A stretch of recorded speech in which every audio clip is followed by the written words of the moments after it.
Hey guys, Eric Kaiser with Probate Cafe, and we're on another episode. And today I have with me is Josh Ramirez, who is an estate planning attorney and trust litigation attorney, right, Josh? Right. Thank you. Yeah. Thank you for having me, Eric. Yes. So the name of my firm is California Estate Planning Services. As Eric said, I do trust litigation, estate planning, and probate. Done this for about 10 years, and this is the only thing I've ever done. Now, explain a little bit about probate itself, like if you can. Yeah, so probate essentially is the process in which your assets go to the next generation. It's when you don't have a will, a trust, or even if you have a will, which we'll get into, the court system will pass your assets to the next generation. And that's essentially what probate is. Oh, okay. And when is it needed? Great question. So probate is primarily needed in a couple situations. The first and most common scenario is when you have real estate. When you have real estate and you pass away without any documents in place, probate happens.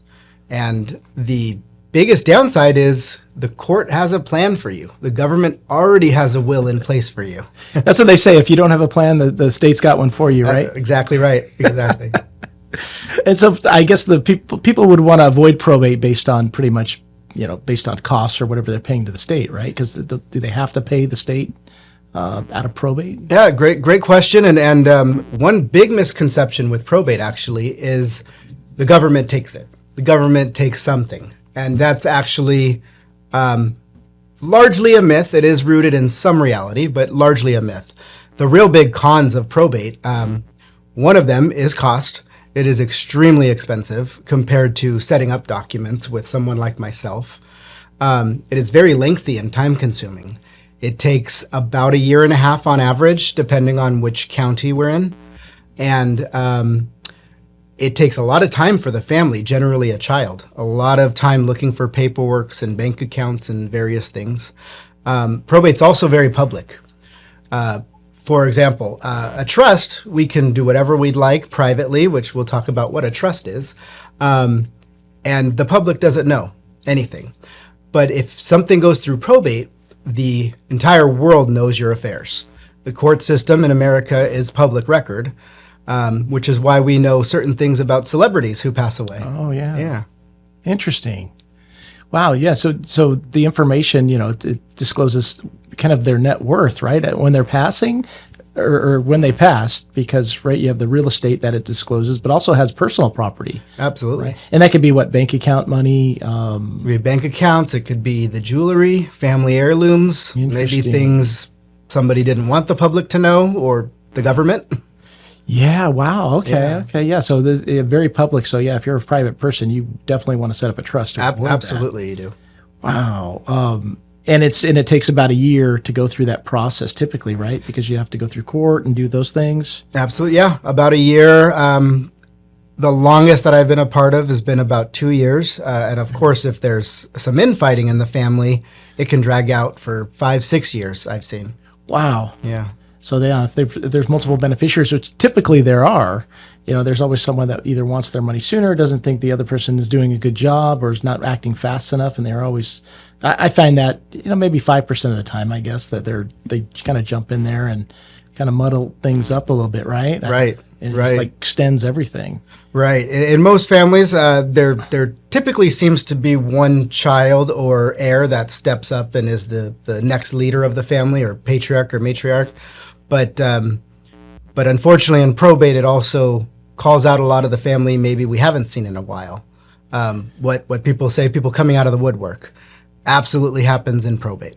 Yeah, and it's interesting. I've been through those situations where if they don't think one particular person, the administrator or executor, is doing a good job, then they'll either try to step in or give the advice and what they should or shouldn't do, and it just becomes a nightmare. And then you've got to settle all that and.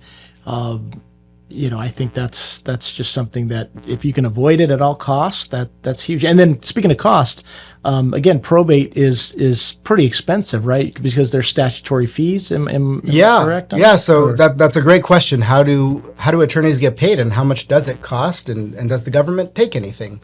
So probate is the way attorneys charge on probate is what are called statutory fees. That means the law tells us how much we can charge. So every attorney in the state of California would charge you the same amount of money.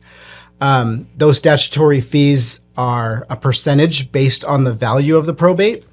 An example, an $800,000 probate, a typical home in Southern California, would cost about $19,000 in attorney's fees.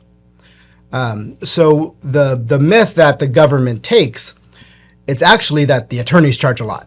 And so people get the idea that this was just expensive, but it really was the attorney. It's a large attorney's fees. Sure, yeah. There's actually one very large negative about probate, which is where the myth that the government takes your assets is rooted in. And that's if the deceased person was ever on Medi-Cal in their entire life. In probate, you have to tell the government, the Department of Healthcare Services, that the person passed. And if the Department of Healthcare Services say that the estate owes money, that could be a 6-figure bill. Wow. And that's when the government does get their money back. Interesting. So yeah, and then if they're in a situation, obviously there's beneficiaries. So if there's no, for example, trust involved, then basically they're probably going to sell that asset, so they can't really give it away or transfer it with the will. Usually the real property has to be sold, so there's another cost, right? Another cost there, and after factoring in commissions and capital gains and the Medi-Cal recovery, that program is called Medi-Cal Estate Recovery. Sometimes there's not equity left. Sometimes the estate might be underwater. Yeah. It's interesting. I find obviously certain demographics as far as the property values, typically everything is under $1 million that I sell. And Right. It's usually the people that don't want to spend just a little bit to protect themselves, and they end up losing a lot. And I actually did some numbers, and I thought it was more like 8 to 10% of the cost to liquidate the estate property, and working with an attorney. It's a huge amount of money. And so share with us how someone can avoid probate. Yeah, and you're absolutely right, Eric. The huge amount of money there. So how someone can avoid probate, the number one and most common thing we do is trusts. You're driving down the freeway and you see those billboards all the time, revocable living trust. That's the way to avoid probate. And what a trust really is it's just a stack of papers, just a document. And it tells us who's in charge of your worldly affairs and who gets everything when you pass away. Pretty straightforward document. Oh, okay. Yeah. Interesting. Yeah, I know. I've seen a few certifications. Is that the small condensed version that someone may need at a later time? And then you've got the big stack of all the stuff, the details. Right? Yeah, and every lawyer is different. A trust size doesn't necessarily always matter, but a trust could be 5 pages. Technically, it could be on the back of a napkin if you really wanted to. Probably will end up in court on that one. Yeah. But a typical trust generally is about 50 to 100 pages, and it takes a lot to say who's in charge and who gets what. There's a lot more nuances. We talk about the taxes and who's paying for maintenance and lots of things in a trust. Oh, okay. And share a little bit about, obviously, when we're dealing with probated property, I guess, real property specifically, during the probate, that period of whatever it is, 12 months that it's going to take. So share with us a little bit about selling the real property. For example, can it be sold, different legalities as far as full, limited authority, that kind of thing, maybe some things like that. Yeah, absolutely. So timing is one of the biggest challenges with selling real estate and probate. When we file a petition, it might take a few days up to, sometimes it takes 3 months to finally see a judge and get somebody appointed in charge of the estate. That position comes by different names depending on whether you had a will or not. That position is most commonly referred to as an executor. We also call it personal representative or an administrator. Once we get somebody appointed in a few months, generally around 3, then they might have the ability to sell real estate. It all depends on whether your lawyer got you what is called full authority or limited authority. And limited authority is essentially where we have to go ask a court for permission on most actions, mainly to sell the property. And the biggest downside of limited authority, I've seen it all the time, is since we have to ask the court's permission for our sale price, you'll likely lose a buyer or several buyers. Think about it this way. If you're going and buying a house, you and your family, and the seller says, you're the buyer, but can you give us a few months while we wait for court and make sure this is okay? You might start looking at the next house. So that's the big downside, losing buyers, and all of a sudden investors might come in and you might get a much lower value. With full authority, which we can easily ask the court for, it also depends on the executor's background, their criminal background, and their credit score. But if we can get you full authority, then we can sell property without the court's permission. Ideally, we would always get full authority or go a fiduciary route. Oh, good. Okay. Yeah, it makes sense. I mean, there's a lot of headaches with limited authority. And, once you go through that a few times and have to go through the court process, and I would not recommend that at all because, when you're selling real property to investors or anyone else with limited authority, there's a lot of things that happen. And I was just in a recent situation where we had a court date for April 10th, and which was a Monday, and I got a text message actually Easter morning about transferring basically the owners' names into two separate LLCs with holding title separately in separate percentages from the original one that we submitted the petition on. And just because they found out that there were some issues that would possibly cause an IRS audit buying the property in the name of the original LLC. Oh. So you run into those, and then you just got to go through this whole process again. And so that's where we're at. And it's because it just becomes a nightmare, and it's definitely something you want to avoid.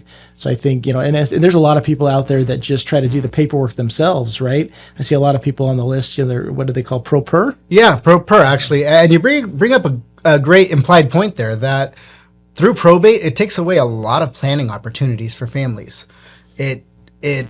We can't do things like LLC planning or save property tax or do a lot of neat strategies when we're stuck in probate.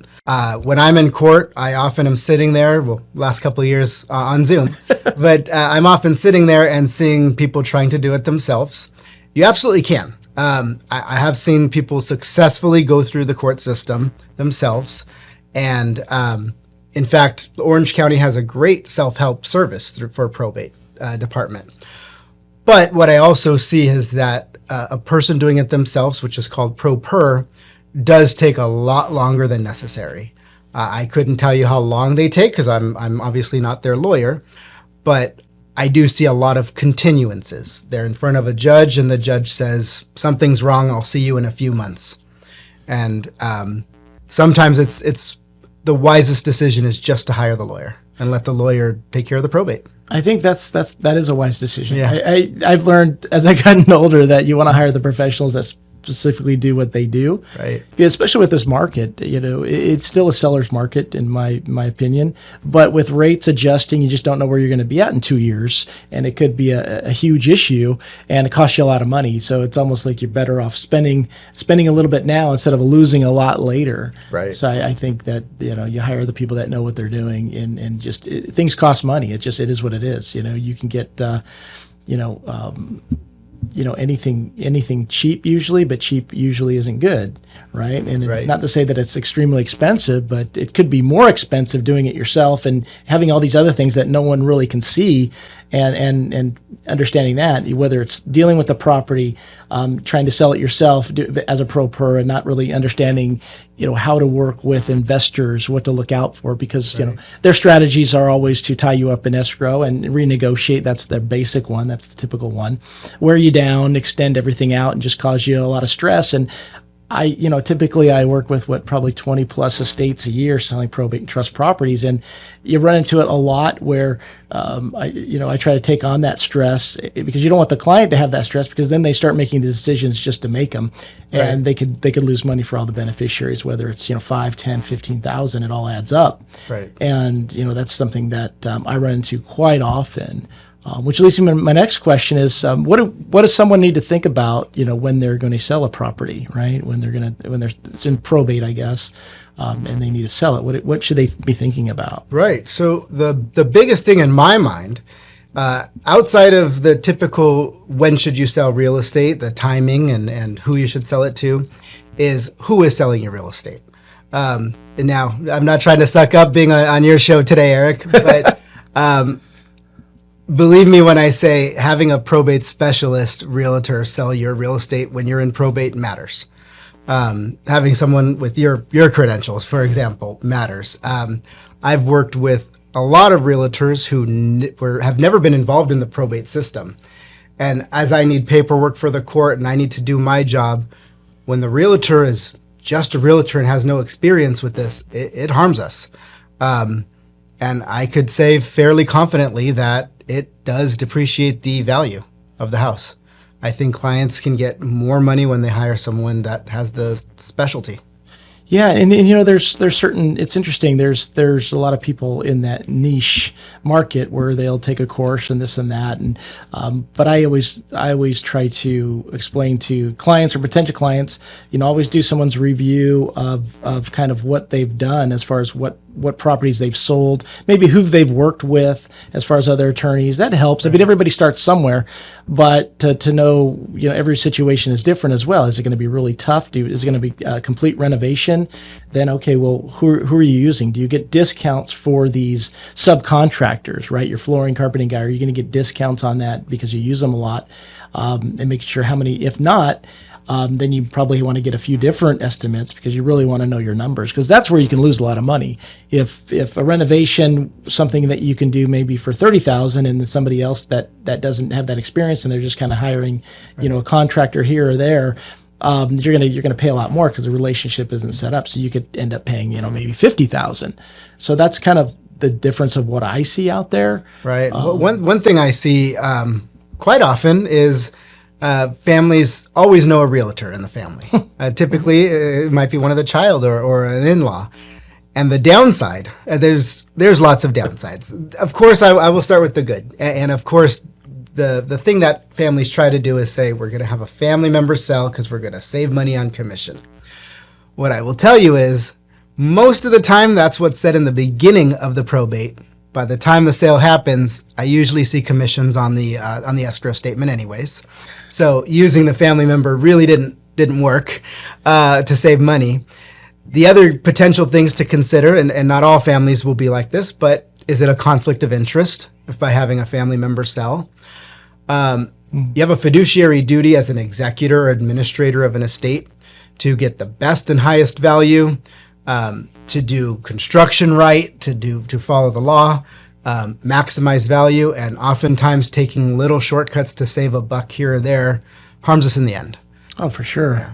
I see that a lot. And a lot of times agents that specialize, they're not there yet with that experience level, so they won't have insurances to cover them. For example, if you're doing work on an HOA, something happens, you want to have, the agent should have their own commercial liability and personal liability insurance as well to back them up in their decisions that they make. And you'll find that agents will say, oh yeah, I'm insured. It's insurance, errors and omissions, which has nothing to do with what they're doing for the client.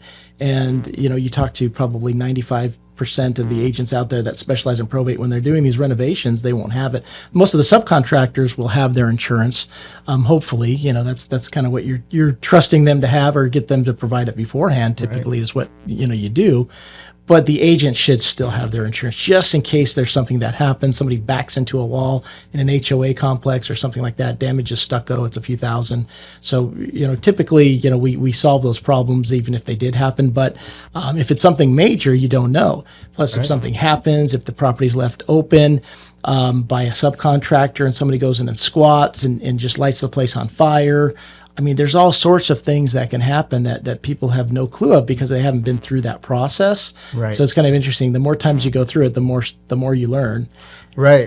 There's definitely more to it than let's change the locks and put a sign out front. Much more to the story. And then you've got to factor in the negotiation aspect of selling it, right? So I I'm in escrow on a property that I sold in San Diego County, and I think we've had 15 offers, and the estate didn't want to do any renovation to the property, so it's being sold as is. So we've got to develop our costs to see what it's going to take to renovate. We look at our after repair value and all that stuff.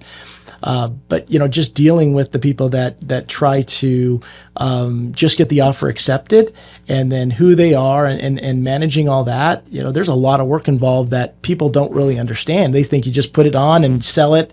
But if, we've got to be accountable to the estate, right? I've got to tell them, okay. And one thing that I typically do is I'll set up a GoPro at the open house, so I can actually show. A lot of my clients are out of the area, so I can show a time lapse video. These are the number of people we had through. These are the investors we had through. So I can say, okay, well, we had this many eyes on the property that actually viewed it. We have this many offers. So you got to communicate all that stuff so people know that you did your job in doing that. You just don't send them an offer. Oh, I think we should do this one. You've got to kind of walk them through that process so everybody knows what's going on. And if anybody has questions, like another beneficiary, if they go back to the client, usually they're not really going to understand how to communicate that. So a lot of times I'll do video, market reviews, and things like that, so it's really clear, right. So they don't run into those issues about, well, why did you do this, or why didn't you do that? That's you made a couple great points there.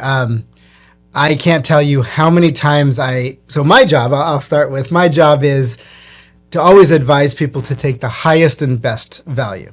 That doesn't necessarily mean the highest dollar amount. Generally it does, but not necessarily. And so when I ask realtors, let me see all the offers so I can guide the client with the realtor, and we're all making a team decision, I can't tell you how many times I just get a couple of numbers. Here's the offer and here's the number without any other information. Are they pre-qualified? Are they all cash? How many people were at the open house? So things that you're doing will really help the lawyer do their job much better. The other thing you mentioned about insurance, very good for realtors to have insurance. And hopefully not too many attorneys are listening, but please make sure your attorney has malpractice insurance. I can tell you numerous horror stories where people came to me and nothing they can do about the past mistakes because attorneys did not have malpractice insurance. So make sure your probate attorney does have malpractice insurance, and ask them how much.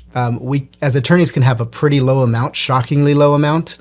So make sure they have enough to cover whatever we're dealing with, enough to cover the house in case something goes wrong. $1 million, $2 million. For example, our firm has $2 million coverage, and I think that's sufficient to guide clients.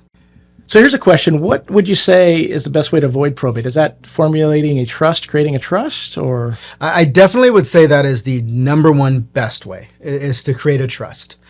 Every family is different, so that I'll call generic advice. Every client who would talk to me, I would say most do end up setting up trusts. But there are multiple ways to avoid probate, and every family might have a preferred strategy. Another example is having a joint owner on something. That could be a bank account or a house. Well, when somebody passes, that asset goes to the joint owner. So we don't have to go through probate. That's just done internally, usually through the banks. That can be great with certain family dynamics, but most of the time that's actually not my advice. Adding your child to a bank account is a pretty bad idea. For many reasons why you can imagine. Your child could steal from you. Your child could accidentally take assets from you and use the wrong debit card. Your child could get in a car wreck, and now those assets are part of their creditor claim. So we really don't want to have your child be added on your bank accounts. One of the most common questions I get about setting up trusts and avoiding probate is, well, why can't we just add my child to the property? And I will tell you, that is the simplest way to avoid probate, absolutely. Just doing a simple deed that you can get from Walmart. You can go get a deed. But there are severe tax implications with doing that. There's negative capital gains tax consequences. That's the biggest. And what that is when somebody buys an asset, that is what is called your basis. As that asset appreciates in value and one day you go to sell it, that difference, that is what is called your capital gain. That usually gets taxed at around 30%, roughly. So when somebody inherits property, that basis jumps up to the fair market value on the date of death. That's called a step up in basis or an adjusted basis. Well, if you add a child on your asset, they don't get that adjusted basis on your death. That's a gift from the government for inheriting. They actually get your basis. So you might save a lot of money. You don't need lawyers. Just go to Walmart, get a deed, add your child, and we're good to go. But one day when your child goes to sell, they're going to kick themselves for not doing it the right way, because they'll have a big capital gains tax built in, almost always 6 figures. That could have been avoided if we just did a trust. And if there's other beneficiaries, other kids, they're going to want that property to be sold, or it's harder to refinance it and everything, because it isn't the person that wants to keep it. Then now they have to qualify for that additional amount and pay that tax. Absolutely, Eric. The strategies that I was mentioning are great for families with one child, very close-knit family. It might be something we discuss. But when there's a family with multiple children, these strategies generally go out the window. You don't want multiple children on one bank account, for example, with you. Now we don't know who to blame if something goes wrong, more creditor issues, lots of problems. With a house, we don't want to add multiple kids on your property. All the tax consequences are still there, all the negatives. There's actually an additional negative tax consequence with Prop 19 and property tax, which we'll talk about. And the biggest downside is now your 2 children or multiple children will be property owners together. And it might sound good for mom and dad, usually not good from the sibling perspective. We usually don't want to be owners with somebody. It's our sibling, a stranger. Yeah. So that ends up in court a lot, forcing a sale. Wow. Okay. Yeah. So share a little bit about, the fees involved in setting up a trust, in relation to, obviously, to the expense of not having it. What can someone look forward to as far as what they need to invest in protecting themselves? Absolutely. So when we say the word estate plan, that it means several documents usually. Generally, it means creating a plan for your estate, of course. But when we create a book of documents, that consists of things like a trust, a will, power of attorney, some healthcare documents, everything you're going to need for your aging and end of life. That kind of plan typically ranges between $2,000 and $3,000 for a family that is relatively simple and one house. Of course, costs can change. Some people like to decide to, I call it control from the grave, and put a lot of restrictions on their children and grandchildren's inheritance. Or there might be some special needs beneficiaries we have to plan for. Or really worried about creditor protection from the daughter-in-law you might not like, or son-in-law you might not like. So all of those things, of course, can make trusts and estate plans more complicated and i.e. more costly. But at its root, about $2,000 to $3,000, which compared to an $800,000 probate at $19,000 seems to be a no-brainer. Even more than that, right? Because even if they're probably going to sell a real property anyway, if they don't have that set up, or they may not have to. Right. If they're not set up before that all happens. I see that's really common. Where they could have just taken these steps before that, and they could have done it right and just been prepared. Worst case, something happens. Because sometimes half the time you don't know what's going to happen. More than half the time, something. Just and why not be prepared for it, right? Absolutely right. We know it's going to happen. It's not if we're going to pass. Yeah, it's when we're going to pass. It's when. So you might as well plan for it. Yeah, it's going to happen. So let's plan for it. And when we plan, we don't have to sit around the room and cry for days and days and days about it. We can plan and move on with our life and live life and enjoy your children and grandchildren. One thing, as you were speaking, Eric, you mentioned we were talking about fees. I didn't mention that probate has more fees than just what are called statutory attorney's fees. So one fee that they can charge this executor is the executor's fees, and they get paid the identical amount that I get paid. So on that $19,000 probate example I was giving, all of a sudden $36,000 is gone from the estate. 19 to me and 19 to the administrator. That administrator is generally one of the children that usually was closest to mom and dad. And you can believe that siblings aren't too happy when one of their siblings got paid more, and they view it as more of an inheritance. Because siblings don't see the job, because it is a job being an administrator. There's a lot of work A involved. lot of work. And the other fee is what's called extraordinary fees. So you should always talk to your lawyer about this right up front. Extraordinary fees are fees that the lawyer, me, can charge above and beyond those set statutory fees for anything that was considered out of the ordinary. For example, if you and I are talking about selling somebody's property and we're talking for hours and hours on the phone, I could charge extraordinary fees for that. Now, our firm typically doesn't, but lots of firms make a lot of money charging those extraordinary fees. And you don't see that until the end, right? Yeah, you don't see that until the end. So if you have a probate, or you're going through a probate now, or you have a probate attorney, ask about the extraordinary fees and don't get blindsided.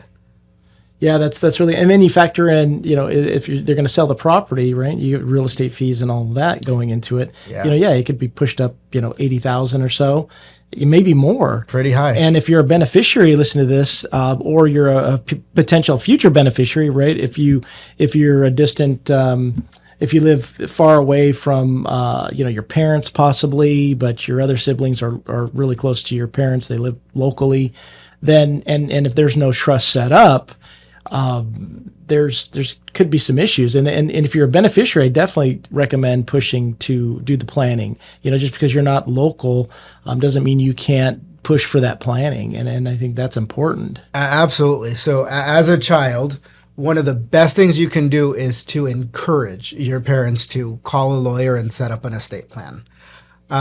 Talk to their lawyer about a trust. Now, that encouragement comes with a very fine line. We can't force our parents to do anything, our aunts, our uncles, we can only suggest. If that ever happens and you are guiding your parent, please let your parents make all the decisions. They're going to speak to the lawyer. They're going to do all the planning. One of the big things I'm seeing a lot, almost every day, is undue influence claims in court. And they always started with, and because we ask these questions in depositions, they always start with, how did this estate plan come to be? How did the lawyer first even get contacted? And if you're a child calling lawyers and telling them what your parents want and emailing and doing all that, doesn't look so great. And most people have great intentions until there's the one person who doesn't have good intentions. So please encourage your parents to call their lawyer, but that's about it. Interesting. Yeah.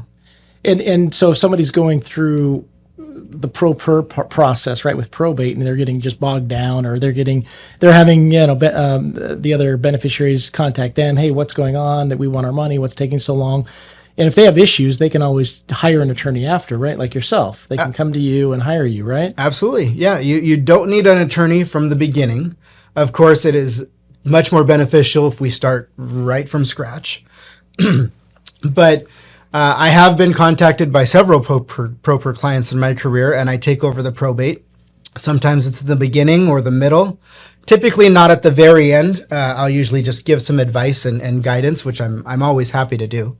But I'd be happy to talk to you if you're in a pro-per situation and you're just stuck, or you feel like your siblings are getting upset, or you just don't know where you're headed, or the court is telling you to do something and you don't know what they're telling you to do. Give me a call. Sometimes it might just be advice. Sometimes I will take on your probate for you. And share with us, where can you assist someone? Is it just through the state of California? Is it nationally? Or explain a little bit about that. Yeah. So right now we can assist you in California. We are licensed in other states, but for probate purposes, we practice in California. I have completed probates from San Diego up to Sacramento. Ideally, you would want a probate counsel somewhere around the area where you're going to file. So if you're in San Francisco, you should look for an attorney up in Northern California. However, we can practice anywhere. Most of the courts now are all virtual. I haven't set foot in a courtroom since before COVID. Oh, wow. Just going on Zoom and Microsoft Teams. And so we can handle probates anywhere. Oh, okay. But yeah, give me a call and we can just chat what makes sense for you and your family. Yeah, and we'll put Josh's information in the link or somewhere that you can you can reach out to him and connect with him about that. And then I think one last thing I wanted to bring up, if you're in a situation and you actually have a trust and there's issues with family members either selling the property or any other issues that have stalled the process of liquidating, I guess, the trust assets. Josh, you also handle trust litigation, is that right? Yes, I do. Now with trust litigation, there's kind of two sides. You might be an upset beneficiary trying to find out information, or you might be the trustee who's getting hammered with all sorts of questions and concerns. So if you're that trustee, we'll start there. Please give us a call. There are rules we have to follow, and they're very nuanced rules. They're found in the probate code. So even though you might have a trust, we are following the probate code, not to be confused with probate and not having any documents. So trust law is found in the probate code, and lots of requirements for a trustee. So if people are starting to ask questions, please call us, and you will always get honest, blunt advice from me. I will tell you what you've done right, more importantly, what you've done wrong, and how do we fix it. If you're an upset beneficiary or you're just trying to find out what's going on, the law has your back. The law tells us what you're entitled to, what information we can get, what trust we can see, what we can't see. So we have great success obtaining documents, whether that's bank statements or trusts, seeing if there were any changes. Generally, it's just finding out what's taking so long, and we can do that. We can talk to the trustee and their counsel and try to nudge this along. Okay. Yeah. A typical administration after somebody passes with a trust can range anywhere from about 4 months to about a year. Okay. So much shorter than a probate, and it can go very fast if the family is getting along well. Can waive a lot of formal requirements. We can wrap up a trust inside of a month if we wanted to. So here's another question, I guess, or I should say a statement that, I see a lot of times attorneys don't specialize, or you're working with an attorney that does, maybe criminal, family, divorce, and estate planning, as opposed to, going with someone that just does estate planning. Because what I see is, like, obviously, the fees are, can be quite beneficial for an attorney to some degree on a probate. So you'll see, a divorce attorney wanting to dip their toe into doing a probate, and that's kind of where I see is like, there might be some issues there, and they're not knowing, if you don't specialize, you're not going to have as much knowledge as someone like yourself who specializes only in estate planning and trusts and all of that and probate, rather than working with someone that may do, the divorces and or maybe small criminal matters. You got to wear all those hats. It's hard to be good at it, right? Absolutely, it is. The probate code is very lengthy, very nuanced. It deals with probate and elder abuse and trust law, conservatorships, and all sorts of things. All of those practice areas go together. So when you see attorneys' websites like my own who say probate and elder abuse and Medi-Cal and trust litigation, that all makes sense. It's in one set of law. Yeah. When you see your probate lawyer doing probate and personal injury, that doesn't make sense. You see them doing probate and DUIs. That's ludicrous. You're absolutely right. A lot of attorneys think it's an easy way to make money. It's not. It's more than just filling out forms.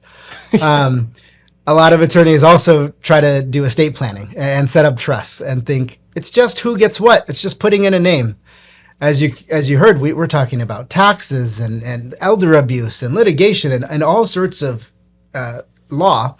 Medi-Cal is very important for seniors in nursing homes. All sorts of laws all boil down into this trust and probate field. So yes, please make sure your attorney focuses in one area, or if the firm does multiple things, at least that attorney does trust mainly in probate. And you can always find out about it on their website. That's a good trick, is look at the law firm and look at their practice areas. And if it's all over the map, they are not focused. Yeah, I've seen that too, because I'll get the list, and I'll be able to tell kind of who's doing a lot of the work. I can kind of recommend, someone like yourself is, you're versed in, handling a lot of probates a year, what you're doing, where someone else's that I see as far as their firm, they may not have that experience. For having me, Eric. Thank you. Thank you.